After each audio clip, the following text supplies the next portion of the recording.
My name is Cassie. I am 23 years old. I graduated as a qualified nurse this year and was given my first position as a home nurse. My patient was an English gentleman in his early 80s who suffered from Alzheimer's. In the first meeting, the patient was given his record, and from it I could see that he was a convert to the religion of Islam, therefore he was a Muslim. I knew from this that I would need to take into account some modes of treatment that may go against his faith, and therefore try to adapt my care to meet his needs. I bought in some halal meat to cook for him and ensured that there was no pork or alcohol in the premises, as I did some research which showed me that these were forbidden in Islam. My patient was in a very advanced stage of his condition, so many of my colleagues could not understand why I was going through so much effort for him. But I understood that a person who commits to a faith deserves that commitment to be respected, even if they are not in a position to understand. Anyway, after a few weeks with my patient, I began to notice some patterns of movement. At first, I thought it was some copied motions he'd seen someone doing, but I saw him repeat the movement at particular times: morning, afternoon, evening. The movements were to raise his hands, bow, and then put his head to the ground. I could not understand it. He was also repeating sentences in another language.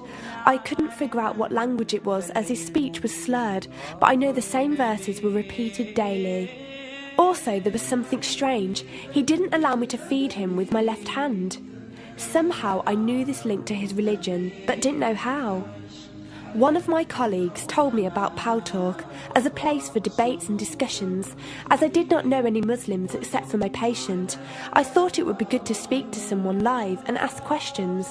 I went on the Islam section and entered the room True Message. Here I asked questions regarding the repeated movements and was told that these were the actions of prayer.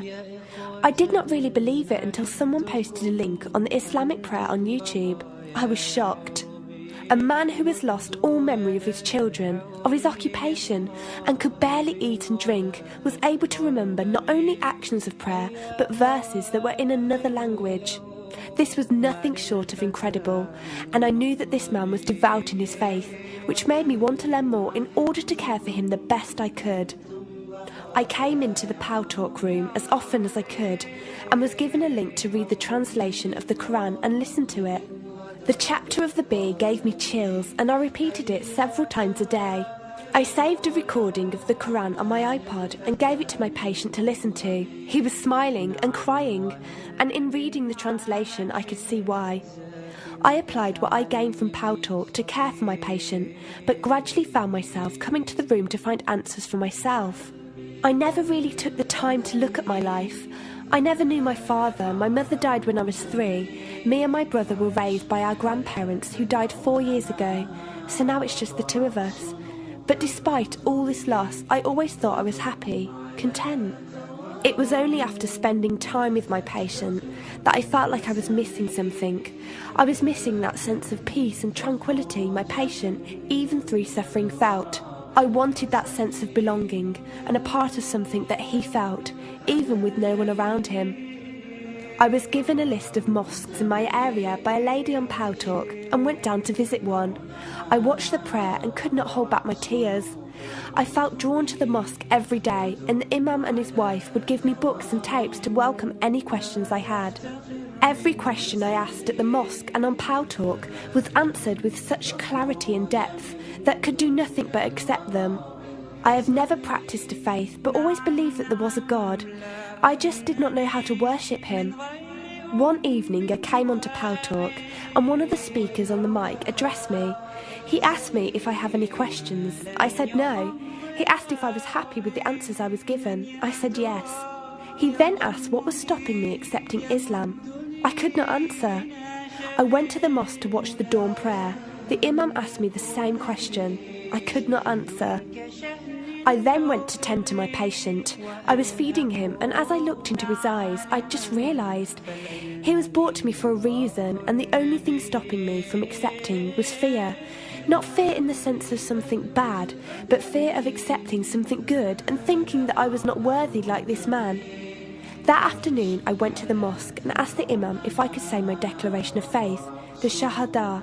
There is no God except Allah. Muhammad is Allah's messenger. He helped me through it and guided me through what I needed to do next.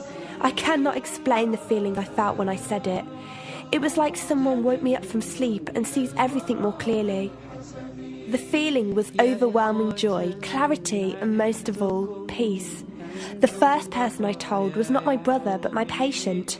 I went to him, and before I even opened my mouth, he cried and smiled at me. I broke down in front of him. I owed him so much. I came home and logged onto Paltalk and repeated the Shahada for the room.